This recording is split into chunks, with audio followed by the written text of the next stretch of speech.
എല്ലാവർക്കും നമസ്കാരം. ലിബറൽ റെസ്പോൺസിലേക്ക് വീണ്ടും സ്വാഗതം. ഇസ്ലാമിനെ കോർപ്പറേറ്റ് കമ്പനി എന്ന് വിളിക്കുന്ന ഇസ്ലാം പണ്ഡിതരുണ്ടോ എന്ന് ചോദിച്ചാൽ ഉണ്ട്. കോർപ്പറേറ്റ് ഇസ്ലാം എന്നത് ഇസ്ലാമിൽ നിലവിലുള്ള ഒരു മതവിഭാഗമൊന്നുമല്ല. ഇന്നത്തെ ഇസ്ലാമിനെ മനസ്സിലാക്കാനുള്ള ഒരു സൂത്രവാക്ക് മാത്രമാണ്.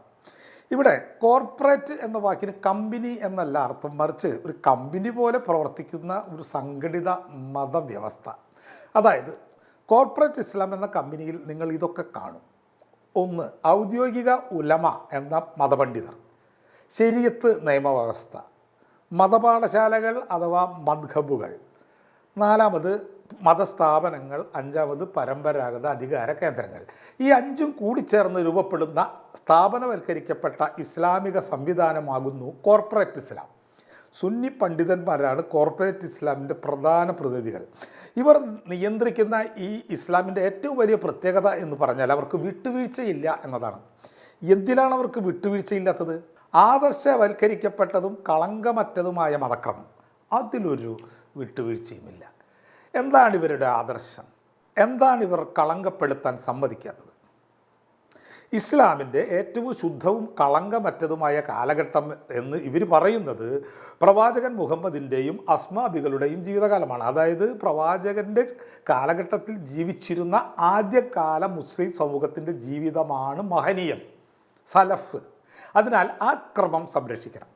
മതത്തിൽ പുതിയ ആശയങ്ങൾ കൂട്ടിച്ചേർക്കാനേ പാടില്ല. ലോകം എങ്ങനെ മാറിയാലും അടിസ്ഥാന മതരൂപം മാറാൻ പാടില്ല. 7-ാം നൂറ്റാണ്ട് വിട്ടൊരു കളിയില്ല. ഉദാഹരണത്തിന്, ഒരു പുതിയ ആരാധനാ രീതി വന്നാൽ മതപണ്ഡിതന്മാർ ചോദിക്കണം, ഇത് ഖുറാനിലോ ഹദീസിലോ ഉണ്ടോ? ഇല്ലെങ്കിൽ അത് ബിദ്വയാണ്, അത് നമുക്ക് വേണ്ട. ഒരു സമൂഹത്തിൽ പുതുതായി പലതും പ്രത്യക്ഷപ്പെടാം. പുതിയ ശാസ്ത്രം, പുതിയ സംസ്കാരം, പുതിയ രാഷ്ട്രീയം, എന്ത് കുന്തം വന്നാലും കോർപ്പറേറ്റ് ഇസ്ലാം ചോദിക്കുക ഒറ്റ ചോദ്യമാണ്, ഇത് 7-ാം നൂറ്റാണ്ടിലെ ഇസ്ലാമിൻ്റെ മാതൃകയോട് പൊരുത്തപ്പെടുന്നുണ്ടോ? പൊരുത്തപ്പെടുന്നില്ലെങ്കിൽ ഒരിക്കലും സ്വീകരിക്കരുത്. എന്നിട്ട് പലരും സ്വീകരിക്കുന്നുണ്ടല്ലോ. നമുക്ക് കേരളത്തിൽ ജീവിക്കുന്ന ആളുകൾക്ക് മനസ്സിലാവും ഇത് പലതും പുതിയത് സ്വീകരിക്കുന്നുണ്ട് എന്ന്. അതിന് കേരളത്തിൻ്റെതായ കാരണങ്ങളുണ്ട്. സ്വാതന്ത്ര്യത്തിന് മുമ്പ് ഇവിടെ വീശിയടിച്ച നവോത്ഥാന കാറ്റിൽ കോർപ്പറേറ്റ് ഇസ്ലാം കട്ടപുഴുകി. തുടർന്ന് അധികാരം പങ്കിടാൻ വന്നത് മുസ്ലിം ലീഗാണ്. അവർക്ക് ആധുനിക മനുഷ്യരെ പോലെ ജീവിക്കാൻ ഇടയ്ക്കൊക്കെ ഒന്ന് കണ്ണടക്കേണ്ടി വന്നു. തദ്വാര ബിദ്വകൾ സ്വീകരിക്കുന്ന മുസ്ലിങ്ങൾ കേരളത്തിലുണ്ടായി. എന്നാൽ ഇതൊന്നും യഥാർത്ഥ മുസ്ലിമിന് ചേരുന്നതല്ല. യഥാർത്ഥ ഇസ്ലാം എന്ന് പറഞ്ഞാൽ ഇതല്ല അതല്ല എന്നൊക്കെ പറഞ്ഞ് 1980-കൾ മുതൽ തീവ്രവാദ ഐറ്റംസ്, 7-ാം നൂറ്റാണ്ടിലെ ഒറിജിനൽ ഐറ്റംസ് കേരളീയ മുസ്ലിം സമൂഹത്തിലും അതിൻ്റെ ഷെയർ കൈക്കലാക്കി കഴിഞ്ഞു. അതിൻ്റെ ഏറ്റവും വലിയ തെളിവാണ് 1980-കളിലെ വെറും തട്ടത്തിൽ നിന്ന് പർദ്ദയിലേക്കും നിഖാബിലേക്കൊക്കെ മാറ്റപ്പെട്ട ഇസ്ലാം സ്ത്രീകൾ. സോ കോർപ്പറേറ്റ് ഇസ്ലാം എന്ന് പറഞ്ഞാൽ നമ്മൾ മനസ്സിലാക്കി കഴിഞ്ഞു. അപ്പോൾ കോർപ്പറേറ്റ് ഇസ്ലാം അല്ലാതെ വല്ല നോൺ കോർപ്പറേറ്റ് ഇസ്ലാം ഉണ്ടോ? കോർപ്പറേറ്റ് അല്ലാത്തതുണ്ടോ? ഉണ്ട്. പക്ഷേ ആ ഇസ്ലാമിനെ ഇങ്ങനെയല്ല പറയുക. സ്ഥാപനവൽക്കരിക്കപ്പെടാത്ത ഇസ്ലാം എന്ന് പറഞ്ഞാൽ മിസ്റ്റിക്കൽ ഇസ്ലാം, പേഴ്സണൽ ഇസ്ലാം, എക്സ്പെരിമെൻ്റൽ ഇസ്ലാം എന്നൊക്കെയാണ് പറയുക. പക്ഷെ നമുക്ക് വളരെ ഈസിയായിട്ട് മനസ്സിലാവുന്ന ആ പേര് സൂഫി ഇസ്ലാം എന്നാണ്. കോർപ്പറേറ്റ് ഇസ്ലാം പറയുന്നത് ആദ്യകാല ഇസ്ലാമിൻ്റെ മാതൃകയോട് പൊരുത്തപ്പെടുന്നില്ലെങ്കിൽ ഒന്നും സ്വീകരിക്കരുത് എന്നാണല്ലോ. എന്നാൽ സൂഫി ഇസ്ലാം പാരമ്പര്യങ്ങൾ പറയുന്നത് സ്വീകരിക്കാം എന്നാണ്. ഇസ്ലാമിൻ്റെ അടിസ്ഥാന ആത്മീയ ലക്ഷ്യങ്ങൾ നഷ്ടപ്പെടുത്താതെ തന്നെ പുതിയ സാഹചര്യങ്ങളിൽ ജീവിക്കാൻ കഴിയും. അതാണ് അവർ പറയുന്നത്. അതാത് ദേശത്തെ പ്രാദേശിക ഭാഷകൾ, സംഗീതം, കവിത, സംസ്കാരം തുടങ്ങിയവ ഉപയോഗിച്ച് ജീവിക്കണം. അങ്ങനെ ജീവിച്ചാലും ഇസ്ലാമികമായ ആത്മീയത പ്രകടിപ്പിക്കാം. എങ്ങനെയുണ്ട് സൂഫികളുടെ ഐഡിയ? ഇതിൽ നിന്ന് തന്നെ നമുക്ക് കോർപ്പറേറ്റ് ഇസ്ലാമും സൂഫി പാരമ്പര്യങ്ങളും തമ്മിലുള്ള വേർതിരിവ് വ്യക്തമായി കഴിഞ്ഞു. ചുരുക്കി പറഞ്ഞാൽ സ്ഥാപനങ്ങളെയും നിയമപരമായ തുടർച്ചയെയും പിന്തുണയ്ക്കുന്നതാണ് കോർപ്പറേറ്റ് ഇസ്ലാം. അപ്പോൾ സൂഫി ഇസ്ലാമോ ആത്മീയ അനുഭവം നിലനിർത്തിക്കൊണ്ട് തന്നെ ഇസ്ലാമിനെ പുതിയ കാലത്തിനും പുതിയ സാമൂഹിക സാഹചര്യങ്ങൾക്കും അനുസരിച്ച് പ്രായോഗികമായി വ്യാഖ്യാനിക്കുന്നു, പ്രയോഗിക്കുന്നു. അതാണ് സൂഫി ഇസ്ലാം ചെയ്യുന്നത്. ഗ്രേറ്റർ ഫ്ലെക്സിബിലിറ്റി ആൻഡ് ക്രിയേറ്റിവിറ്റി, അതാണ് ഈ സൂഫികളുടെ ഒരു സവിശേഷത. ഉദാഹരണത്തിന് ഇസ്ലാം അറേബ്യയിൽ ആണ് ആരംഭിച്ചത്. പിന്നീട് അത് ഇന്ത്യയിലും ഇന്തോനേഷ്യയിലും ആഫ്രിക്കയിലും ഒക്കെ എത്തി. സൂഫികൾ എന്താണ് ചെയ്തത്? അവർ പല സ്ഥലങ്ങളിലും പ്രാദേശിക ഭാഷകൾ ഉപയോഗിച്ചു. കവിതയും സംഗീതവും ആണ് അവർ ആത്മീയ സന്ദേശത്തിനായിട്ട് ഉപയോഗിച്ചത്. പ്രാദേശിക സംസ്കാരവുമായി ഏറ്റുമുട്ടുന്ന പരിപാടിക്ക് പകരം ഇസ്ലാമിൻ്റെ അടിസ്ഥാന വിശ്വാസങ്ങൾക്ക് വിരുദ്ധമല്ലാത്ത ഘടകങ്ങളെ ഉൾക്കൊണ്ട് ജനങ്ങളുമായി ബന്ധം സ്ഥാപിച്ചു. എന്നാൽ ഇങ്ങനെ ചൊവ്വിനും ചേലിനും മര്യാദയ്ക്ക് സുരക്ഷിതമായി മുസ്ലിങ്ങൾ ജീവിക്കുന്നത് കോർപ്പറേറ്റ് ഇസ്ലാമിന് പിടിക്കില്ല. അവരുടെ അനുയായികൾ പലപ്പോഴും ഇസ്ലാമിൻ്റെ അധപ്പതനത്തിന് കാരണക്കാരായി ചൂണ്ടിക്കാണിക്കുന്നത് തന്നെ സൂഫികളെയാണ്. സൂഫി സിദ്ധാന്തങ്ങളെ അവർ കുരുത്തം കെട്ട പുതുമകൾ എന്ന് വിശേഷിപ്പിക്കുന്നു, ബിദ്അ. അവർക്ക് സൂഫിസം എന്നാൽ അവർ പറഞ്ഞിട്ടുണ്ട് എന്താണെന്ന്, ഇസ്ലാമിനെ ബാധിച്ച ഒരു രോഗം, പുതിയതിനെ ഒരു തരത്തിലും അംഗീകരിക്കാൻ കഴിയാത്തതിൻ്റെ തെളിവാണ് ഈ കോർപ്പറേറ്റ് ഇസ്ലാമിൻ്റെ ഈ ആക്ഷേപം. ഭൂതകാലത്തിൽ നിന്ന് പാരമ്പര്യമായി ലഭിച്ച ചിന്താ ചട്ടക്കൂടുകൾക്കുള്ളിൽ വ്യക്തി ഒതുങ്ങിക്കഴിയണം എന്ന നിർബന്ധം. കോർപ്പറേറ്റ് ഇസ്ലാമിനെ സംബന്ധിച്ചിടത്തോളം ഇസ്ലാം മതത്തിൽ വിശ്വസിക്കുന്ന ഒരു വ്യക്തിയുടെ ഐഡൻറ്റിറ്റി എന്ന് പറയുന്നത് ഒരിക്കലും മാറാത്ത ഒരു വിശ്വാസ പ്രഖ്യാപനമായിരിക്കണം. എന്താണ് യഥാർത്ഥത്തിൽ ഇവർ ഉദ്ദേശിക്കുന്നത്? ഒരു നഗരത്തിൽ 4 കോളനികൾ ഉണ്ടെന്ന് കരുതുക. ഒരു ഹിന്ദു കോളനി, ഒരു മുസ്ലിം കോളനി, ഒരു ക്രിസ്ത്യൻ കോളനി, ഒരു ജൂത കോളനി. എല്ലാവരും ഒരേ നഗരത്തിലാണ് താമസം. പക്ഷേ ആരും പരസ്പരം ഇടപെടുന്നില്ല. ഒരു കോളനിക്കാരൻ്റെ പുസ്തകങ്ങൾ മറ്റു കോളനിക്കാർ വായിക്കാൻ പാടില്ല. ഒരാളുടെ ചിന്തകൾ മറ്റൊരാൾ മനസ്സിലാക്കാൻ ശ്രമിക്കാറില്ല. ഓരോരുത്തരും സ്വന്തം ലോകത്തിനുള്ളിൽ മാത്രം ജീവിക്കുന്നു. ഓരോ കോളനിയും ഓരോ സ്വതന്ത്ര ദ്വീപുകളായിരിക്കണം. അതാണ് കോർപ്പറേറ്റ് ഇസ്ലാമിക മനോഭാവം.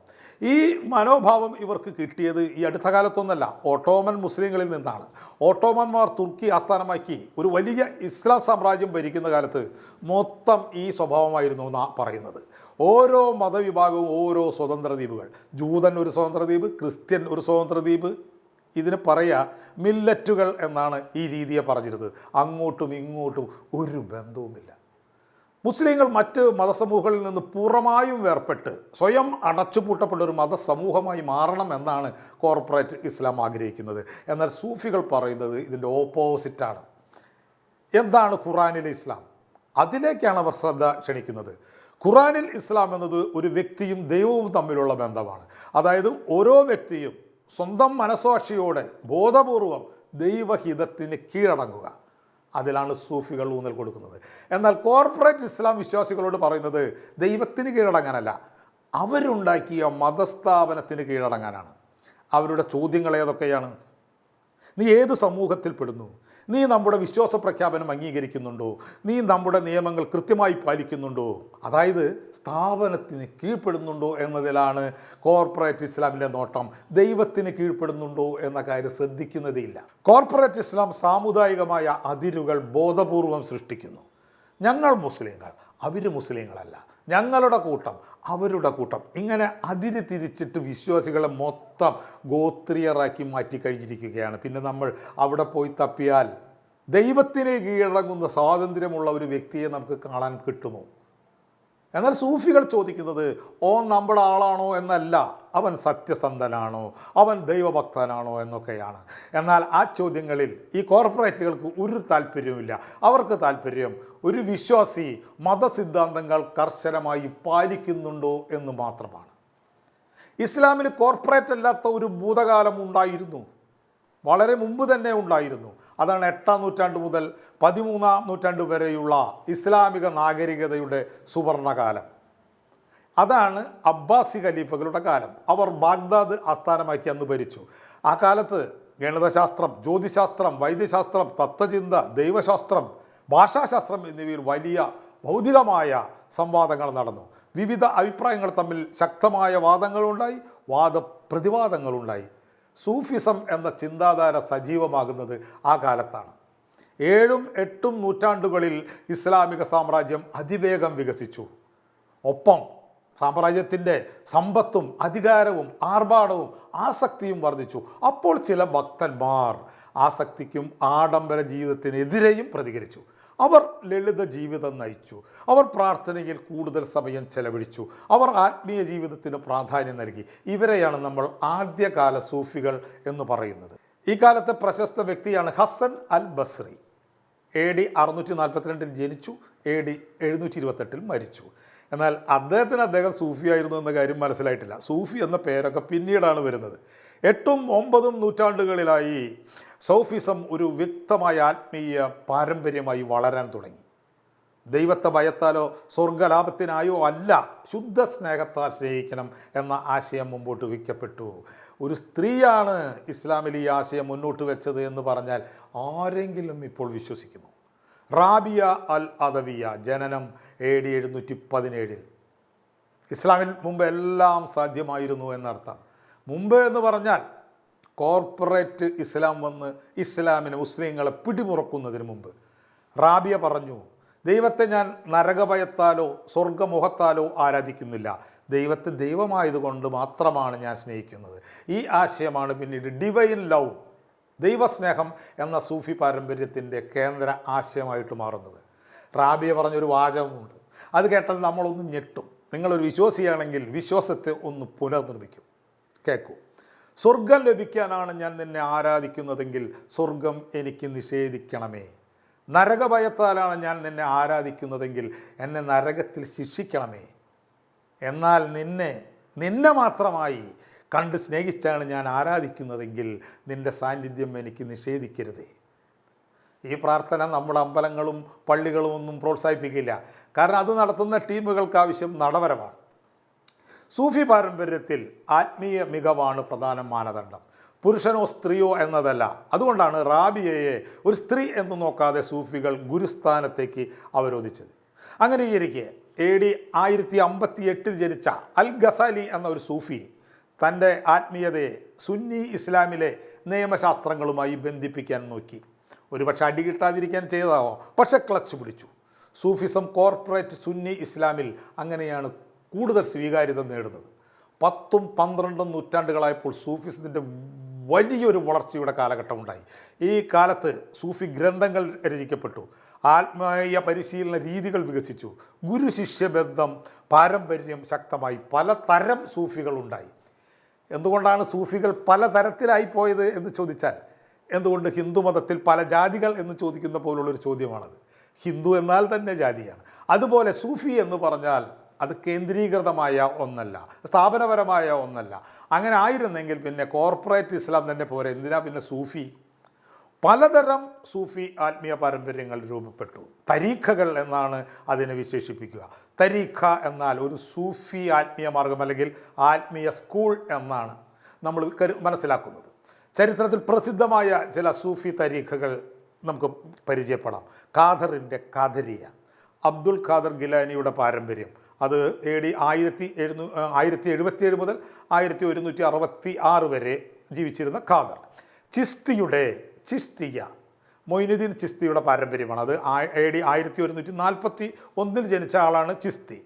മൗലവിയ ജലാലുദ്ദീൻ റൂമിയുടെ പാരമ്പര്യം. റൂമി എന്ന് കേൾക്കാത്തവർ വളരെ കുറയും. AD 1207 മുതലുള്ളത്. നഖ്ഷ്ബന്ദിയ, ബഹാവുദ്ദീൻ നഖ്ഷ്ബന്ദിയയുടെ പാരമ്പര്യം, അത് AD 1318 മുതൽ ആരംഭിക്കുകയാണ്. അല്ലെങ്കിൽ അദ്ദേഹം ജനിച്ച വർഷമാണ് ഞാനിവിടെ പറഞ്ഞിട്ടുള്ളത്. ഈ പാരമ്പര്യങ്ങൾ മാത്രമല്ല ഇസ്ലാമിലുണ്ടായിരുന്നത്, യുക്തിവാദ പാരമ്പര്യം പോലും ഉണ്ടായിരുന്ന മതമായിരുന്നു ഇസ്ലാം എന്ന് പറഞ്ഞാൽ ആരെങ്കിലുമൊക്കെ വിശ്വസിക്കും. മുഫ്സലി എന്നാണ് ആ യുക്തിവാദ പാരമ്പര്യത്തിൻ്റെ പേര്. CE 748, അതായത് AD 748 അന്തരിച്ച ബസ്രക്കാരനായിരുന്ന വാസിൽ ഇബ്ൻ അത്ത ഇസ്ലാമിക ചരിത്രത്തിലെ ഏറ്റവും പ്രധാനപ്പെട്ട ദൈവശാസ്ത്ര ചിന്തകരിൽ ഒരാളായിരുന്നു. മുഫ്സലി എന്ന യുക്തിവാദ ദൈവശാസ്ത്ര പാരമ്പര്യത്തിൻ്റെ സ്ഥാപകനായി അദ്ദേഹം അറിയപ്പെടുന്നു. വാസിൽ അഥവാ ബാസിൽ ആദ്യം ശിഷ്യപ്പെട്ടത് ഹസൻ അൽ ബസ്രിയുടെ അടുത്തായിരുന്നു. ഒരു ദിവസം ബാസിൽ ഗുരുവിനോട് ചോദിച്ചു, വലിയ പാപം ചെയ്ത മുസ്ലിമിന് മതത്തിലെ സ്ഥാനം എന്താണ്? കൊലപാതകം, വ്യഭിചാരം, മദ്യപാനം ഇവയൊക്കെ ചെയ്താൽ പിന്നെ അവൻ മുസ്ലിമാണോ? ഗുരു പറഞ്ഞ ഉത്തരം ഇതാണ്: ഒരു മുസ്ലിം പാപം ചെയ്താൽ അയാൾ പാപം ചെയ്ത മുസ്ലിമായി മാറുന്നു, അയാളെ ഇസ്ലാമിൽ നിന്ന് പുറത്താക്കാൻ കഴിയില്ല. അപ്പോൾ വാസിൽ ചോദിച്ചു, അതെങ്ങനെ ശരിയാവും? പാപം ചെയ്തവൻ ഒരു പരിപൂർണ വിശ്വാസിയല്ല, ഒരു പരിപൂർണ അവിശ്വാസിയാണ് എന്നും ഞാൻ പറയുന്നില്ല, രണ്ടിൻ്റെയും ഇടയിലുള്ള നിലയിലാണ്. അൽ മൻസില ബൈന അൽ, അങ്ങനെ ഒരു വാക്കാണ് പറയുന്നത്. പക്ഷേ വാസിലിൻ്റെ ഈ അഭിപ്രായം ഗുരു സമ്മതിച്ചില്ല. എങ്കിൽ പിന്നെ എനിക്ക് ഇവിടുത്തെ പഠിപ്പും വേണ്ട, ഇവിടുത്തെ കുബൂസും വേണ്ട എന്ന് പറഞ്ഞ് ബാസിൽ ഗുരുവിനെ ഉപേക്ഷിച്ചു. പുള്ളി ഇറങ്ങിപ്പോകുന്നത് കണ്ട് ഗുരു ഹസൻ അൽ ബസ്രി ഇങ്ങനെ പറഞ്ഞത്രേ, ഇസാല അൻ വാസിൽ എന്ന് പറഞ്ഞു. ബാസിൽ നമ്മെ വിട്ടുപിരിഞ്ഞിരിക്കുന്നു എന്ന് പറഞ്ഞു. ആ വേർപിരിഞ്ഞു എന്നുള്ള അതിൻ്റെ അറബി വാക്കാകുന്നു മുഫ്സിലി. ആ വാക്കാണ് പിന്നീട് ഇസ്ലാമിക പാരമ്പര്യമായി മാറുന്നത്. ഈ യുക്തിവാദിയായി മാറിയ ബാസിലിനും കുറേ അനുയായികളുണ്ടായി. അദ്ദേഹം അനുയായികളോട് പറഞ്ഞു, യുക്തി എന്നത് ദൈവം മനുഷ്യന് നൽകിയ ഒരു വരദാനമാകുന്നു. മതത്തെ മനസ്സിലാക്കാൻ നിങ്ങൾ യുക്തി ഉപയോഗിക്കണം. ദൈവം പൂർണ്ണ നീതിമാനാണ്. മനുഷ്യന് സ്വതന്ത്രമായ ഇച്ഛാശക്തിയുണ്ട്. അതിനാൽ തൻ്റെ പ്രവൃത്തികൾക്ക് മനുഷ്യൻ തന്നെയാണ് ഉത്തരവാദി. ഇത് വായിച്ചാൽ അറിയാം ബാസിൽ ഒരു പരിപൂർണ യുക്തിവാദി ആയിരുന്നില്ല എന്ന്, അതായത് ഇന്നത്തെ കണക്കിന്. പക്ഷെ അക്കാലത്ത് അതൊക്കെ പറഞ്ഞാൽ, അങ്ങനെയൊക്കെ പറഞ്ഞാൽ പോലും യുക്തിവാദമാണ്. അതുകൊണ്ടാണ് ഇവരെ ഇസ്ലാമിക യുക്തിവാദികൾ എന്ന് വിളിക്കാറുള്ളത്. ഇസ്ലാമിക ചരിത്രത്തിൽ ആദ്യമായി യുക്തിയെയും ദാർശനിക വാദങ്ങളെയും കൃത്യമായി ഉപയോഗിച്ച് ദൈവശാസ്ത്രം വികസിപ്പിച്ച ഒരു പ്രധാന വ്യക്തികളിൽ ഒരാളായി ബാസിൽ ഇബ്ൻ അത്തമാറി. അതാണ് അദ്ദേഹത്തിൻ്റെ ചരിത്ര പ്രാധാന്യം. ഈ മുഫ്സലി പാരമ്പര്യം ബാഗ്ദാദിലെ ആദ്യകാല ഖലീഫമാർ വലിയ സ്വാധീനം ചെലുത്തി. അതിൻ്റെ പേരിലാണ്, ഒരുപക്ഷെ അതുകൊണ്ട് കൂടിയാണ് ഇസ്ലാമിനൊരു സുവർണകാലം പണ്ടെങ്ങോ ഉണ്ടായത് എന്ന് പറഞ്ഞാലും തെറ്റില്ല. യുക്തിവാദത്തിന് മാത്രമല്ല, ഈ കോർപ്പറേറ്റ് ഇസ്ലാം എന്നെല്ലാം കൈയടക്കുന്നതിന് മുമ്പ് ഫിലോസഫിക്കും ഇസ്ലാമിൽ സ്ഥാനമുണ്ടായിരുന്നു. ഇബ്നു സീന, ഇബ്നു റുഷ്ദ്, അൽ ഫാറാബി തുടങ്ങിയ സ്വതന്ത്ര ചിന്തകർ തന്നെ ഇസ്ലാമിലുണ്ടായിരുന്നു. അവർ അരിസ്റ്റോട്ടിൽ, പ്ലാറ്റോ തുടങ്ങിയ ഗ്രീക്ക് തത്വചിന്തകരുടെ പുസ്തകങ്ങൾ വിവർത്തനം ചെയ്തുകൊണ്ടും അവരുടെ ചിന്തകളെ ഉൾക്കൊണ്ടുകൊണ്ടും ഇസ്ലാമിൻ്റെ തത്വചിന്ത വികസിപ്പിക്കുകയുണ്ടായി. എന്നാൽ കോർപ്പറേറ്റ് ഇസ്ലാം ഇത്തരം വൈവിധ്യങ്ങൾക്ക് വിലക്ക് കൽപ്പിച്ചതോടെ ഇസ്ലാമിൻ്റെ ഭൗതിക ചക്രവാളം ചുരുങ്ങുകയാണ് ഉണ്ടായത്. ഈ ഭൗതിക ചക്രവാളം എന്നത് അറിവിൻ്റെ വ്യാപ്തിയാകുന്നു. ഉദാഹരണമായി, ഒരു വിദ്യാർത്ഥി ശാസ്ത്രം, ചരിത്രം, തത്വചിന്ത, മതം എന്നിവയൊക്കെ പഠിച്ചാൽ അവൻ്റെ ഭൗതിക ചക്രവാളം വിശാലമാകുന്നു. എന്നാൽ ഒരു വിഷയത്തിൽ മാത്രം നിങ്ങൾ ഒതുങ്ങുകയാണെങ്കിൽ എന്താണ് പിന്നെ വിശാലമാകാനുള്ളത്? ഖബർ മാത്രമാണ്. അതെ, മുസ്ലിങ്ങളുടെ ഖബർ വിശാലമാക്കുന്ന പ്രവർത്തനങ്ങളിലാണ് കോർപ്പറേറ്റ് ഇസ്ലാം അതിൻ്റെ സവിശേഷ ശ്രദ്ധ പതിപ്പിച്ചിട്ടുള്ളത്. ഒരു ഖബർ വിശാലമാകാൻ മറ്റ് സംസ്കാരങ്ങളിൽ നിന്ന് ഒന്നും വേണ്ട, മറ്റു മതങ്ങളിൽ നിന്നും ഒന്നും വേണ്ട, മറ്റ് തത്വചിന്തകളിൽ നിന്നും ഒന്നും വേണ്ട, ആധുനിക ശാസ്ത്രത്തിൽ നിന്നും വേണ്ടേ വേണ്ട, മനുഷ്യാവകാശങ്ങളെപ്പറ്റി അറിയുകയും വേണ്ട. സ്വന്തം സമൂഹത്തിനുള്ളിലെ ചർച്ചകൾ മാത്രം കേട്ട് ഒറ്റപ്പെട്ടാൽ മതി. ഈ ഒരവസ്ഥ ഇസ്ലാമിക മൗലികവാദത്തിൻ്റെ വളർച്ചയ്ക്ക് കാരണമായി. ഇതൊക്കെ കേൾക്കുമ്പോൾ നമ്മുടെ പ്രേക്ഷകർക്ക് തോന്നാം, ഇന്ത്യയിലെ പൊതുസമൂഹം ഇത്തരം പഴയ കാര്യങ്ങൾ എന്തിനു പഠിക്കണം? അതൊരു ചോദ്യം തന്നെയാണ്. കോർപ്പറേറ്റ് ഹിന്ദുമതം കൂടുതൽ വളരാതിരിക്കാൻ ഈ ചരിത്രമെല്ലാം അറിയുന്നത് നല്ലതാണ് എന്ന് മാത്രം പറഞ്ഞുകൊണ്ട് ഈ വീഡിയോ ഇവിടെ പൂർണ്ണമാകുന്നു. നന്ദി, നമസ്കാരം.